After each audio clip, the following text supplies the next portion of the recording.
If you don't want to do anything, you can still consume this endowment. If you don't want to trade any of your good one or good two or the other good, you can still consume your endowment. This point will always remain on your budget line unless I change your endowment. Unless I change your endowment. Okay? Alright. So I know that I have 1 point for the budget line. Let's say there is another point. Let's say there is another point on my income, on my in-kind income budget line. And let that bundle be x1, x2. I'm trying to derive an equation for the in-kind budget line. Okay. This is already there, I know. And I am saying, let's assume that this bundle is already also there on my in-kind budget. Now, for this bundle to be there on my in-kind income budget line, it must be the case that when I sell off this much of my endowment of good one and use the proceeds to buy this much of my endowment of good, this much extra of good two, I would have completely exhausted whatever money I made from selling off these units of good. Right? In order for this bundle to be on the in-kind budget line, if I do sell off this much of my endowment of good one, I must get just enough money to buy these many units of good. For this point to lie on the in-kind income. What did I just say? What is this distance? Notice this is x1 bar, this is x1. So how much am I selling? I am selling x1 bar minus x1. This is the amount I have to sell. To go from here to here, if both are on the same budget line, this is the amount of x1 I have to sell out of my endowment. The price of good 1 is P1, therefore the money I will make by selling this much of my endowment is this. I will have to use that money to buy good 2. This is the total number of units of good 2 I can buy with that money. Then I know that I had an original amount of good 2, which is x2 bar, my endowment. I added this much, this color is this much here, I added this much, therefore my x2 must be equal to this color. This is x2.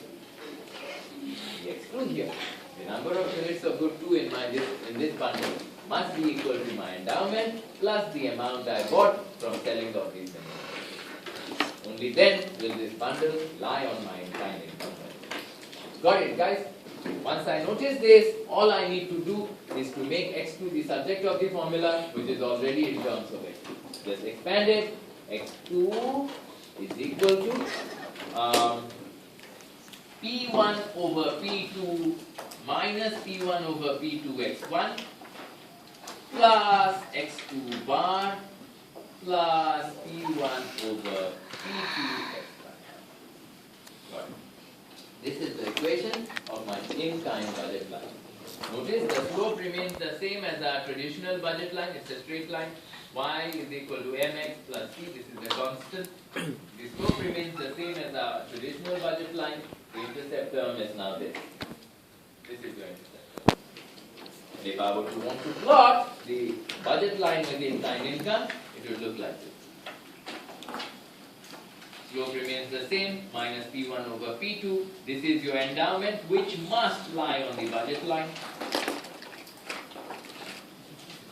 Okay, which is your endowment. And this is the maximum amount of good 2 you can buy now.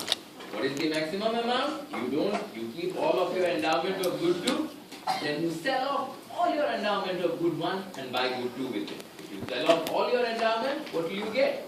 You will get x1 bar, you are selling this one, the price is P1, you will get this over P2 plus whatever you start with. This is the maximum amount of good 2. Similarly, I can ask myself what is the maximum amount? Very easy to find out. Sell off all my endowment of good 2. If you do that, I will get P2 x2 bar. I buy good 1 with it, I will get these many units of good 1. I add it to my original endowment x1 bar. This will be the maximum amount of good 1. So therefore, this is the slope of the budget line with in-kind income, when your income is in kind. Okay. The reason why I am doing this, why I did this slope, where I am looking at this in-kind income budget line, is to distinguish this particular budget line in terms of its response to a change in the price of good one or good two with the way our normal budget line shifts. And just for reference, you will recall, say price of good one increases, what happens to our traditional budget line? Price of good one increases, your budget line pivots like this. You just saw. Pivots like this. Notice what happens to the in-kind income budget line. Price of good one increases. Okay. The essential idea is you already know that the slope will change. The slope will now, P1 increases, the slope will be bigger, the line is going to be steeper. Okay? Steeper. First notice, when P1 increases, ask yourself this question: will the original endowment point still remain on your budget line? And the answer is yes. Because whatever happens to price, if you did not want to trade good one for good two in the market, you still have the choice of consuming this. You can still consume your endowment. If you don't care about trading any good one for good two or good two for good one in the market, you still have the possibility of consuming this endowment, whatever happens to price. That's conceptually important. Therefore, when the price of good one changes or the price of good two changes, the endowment here will continue to remain on my budget. Okay? But what will happen to the maximum amount of good two I can buy? Price of good one is increasing. The maximum amount of good two means I am selling all my endowment of good one to buy good two. Price of good one is higher. When I sell a certain amount of good one, I will receive more. I will receive more. Therefore, the number of units of good two I can get for the same number of units of good one will now be higher. So my maximum consumption of good two will be higher. Okay, so this is one point on the budget line after the change increase in price. This is another point. Ask yourself what will happen to the maximum amount of good one. Clearly it will drop, because to consume the maximum amount of good one, what do I need to do? I need to sell off all my endowment of good two and buy good one with it. Good two's price hasn't changed. If I sell good two, I'll still get the same amount of income from selling good two. But the price of good one is now higher. If I spend that money buying good one, I will get fewer units of good one. Here are the fewer units. So your budget line, due to a change in price, increase in the price of good one, would pivot around the original endowment. Unlike with money income.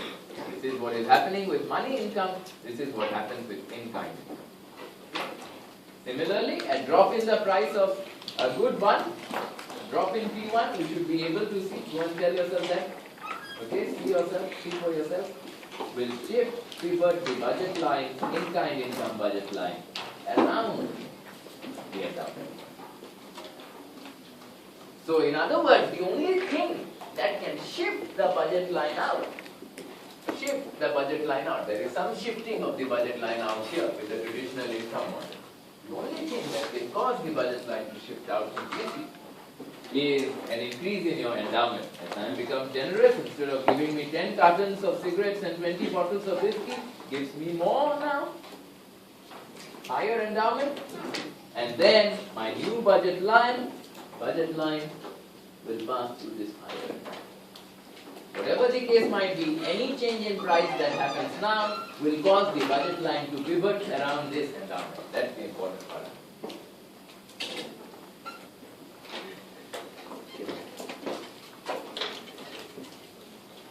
Okay. So once you see this, this will be all the discussion on budget lines. I am going to end it here, okay? Let's go take a break, come back in 15 minutes, then we discuss the other